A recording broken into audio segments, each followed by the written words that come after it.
হে বন্ধুরা, কেমন আছো? আশা করি ভালো আছো, সুস্থ আছো। আমি তোমাদের অপরিতা। রাধে রাধে সবাইকে। তো আজ চলে যাচ্ছিলাম আমরা সবাই মিলে রাসের মেলা ঘুরতে। দত্তপুকুরে চলে যাচ্ছিলাম। আজকে আমার শ্বশুরমশাই, আমি, বর তিনজন মিলে চলে যাচ্ছিলাম কিন্তু মেলা দেখতে।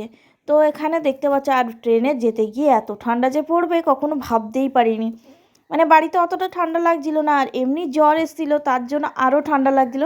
ফাইনালি আমাদের বাড়ি থেকে কিন্তু দত্তপুকুর একটা স্টেশন, আর মেলাটা খুবই সুন্দর ছিল।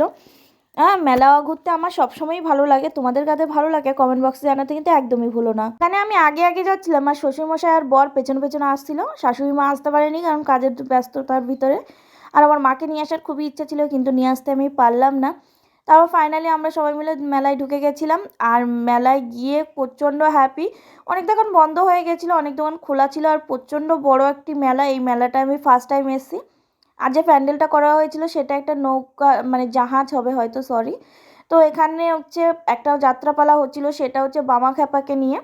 তো সেটা আমার খুবই পছন্দ হয়েছিল। আমি 10 মিনিট জাস্ট দেখতে পেরেছিলাম, বেশিক্ষণ হাতে টাইম ছিল না, তাই দেখতে পাইনি। তারপর ঠাকুর দর্শন করতে আমরা সবাই মিলে চলে গেছিলাম। আগে ঠাকুর দর্শন করি, তারপরে সমস্ত ঘোরাঘুরি, কারণ আমাদের হাতে খুবই শর্ট টাইম ছিল।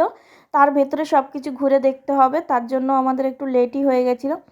তারপর এখানে কারাগার ছিল, অনেক ঠাকুর মানে করেছিল, যেগুলো কৃষ্ণ অবতার নিয়েছিলেন। তো এখানে দেখতে পাচ্ছ সব কিছু এখানে আমি তুলে ধরেছি, তোমরা একটু জাস্ট পড়ে নিও। সব কিছু তো পড়ে পড়ে বলা সম্ভব নয়। তারপর এখানে দেখতেই পাচ্ছ সমস্ত কিছু তুলে ধরেছে, আর প্রত্যেকটা আর্ট কিন্তু খুবই সুন্দর করেছিল। আর সবচেয়ে যেটা আমার ভালো লেগেছিল, রাধা কৃষ্ণর মিলন, জগন মিলনের একটি মূর্তি। এই দেখো, রাধা কৃষ্ণের এই মূর্তিটা আমার খুবই পছন্দ হয়েছিল নৌকা বিলাসের উপরে। তো খুবই ভালো লেগেছে। তোমাদের কেমন লেগেছে কমেন্ট বক্সে জানিও। তারপরে এখানে দেখো আরও ঠাকুর মানে বানিয়েছিল, প্রচণ্ড অনেক ঠাকুর বানিয়েছিল, আমার খুবই ভালো লেগেছে, দেখো তোমরা একবার। তারপরে আমরা কিন্তু মেলা ঘুরতে চলে গেছিলাম। আর মেলায় গিয়ে সেরকম কিচ্ছু কিনতে পারিনি, কারণ তোমাদের দাদাভাই গেছে আর আমি কিছু কিনতে পারবো সেটা হতেই পারে না।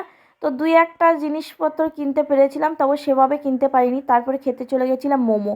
আর এখানে 60 টাকা করে নিয়েছিল, 5 পিস মোমো দিয়েছিল, এত সুন্দর লেগেছিল মানে খেতে কি বলবো, এখনও জিভে জল চলে আসছে ভিডিও এডিট করতে করতে। এই চাটনিটা অসাধারণ ছিল। তারপরে এখানে নিয়ে নিয়েছিলাম বড়া পাও, সরি বড়া পাও বলে না, পাওভাজি নিয়ে নিয়েছিলাম। এখানেও কিন্তু খেতে দুর্দান্ত হয়েছিল এটা। তারপরে কিন্তু ফাইনালি আমরা চলে এসেছিলাম স্টেশনে। আরও অনেক কিছু খেয়েছিলাম, সেগুলো তোমাদের সাথে ভিডিও করা কমপ্লিটলি হয়নি। আর তারপরে চলে এসেছিলাম স্টেশনে। আমাদের ট্রেন আর 5 মিনিটের ভেতর চলে আসবে। ট্রেন চলে এসেছিলো, ট্রেনে উঠে আমরা ফাইনালি চলে এসেছি বামনগাছি। আর এখন ট্রেনটা ছেড়ে দিয়েছে, দেখতে পাচ্ছ আমরা সবাই নেমে গেছি। এখন চলে যাব বাড়ির উদ্দেশ্যে। আর এত ঠান্ডা লাগছিল কি বলবো, এখন বাজে প্রায় 11:30। আর আমরা জাস্ট কাঁপতে কাঁপতে বাড়ি যাচ্ছি, তোমাদের সাথে কি বলবো। আর পুরো ট্রেনটাই দেখো প্রায় ফাঁকা, মানে লোকই ছিল না সেরকম।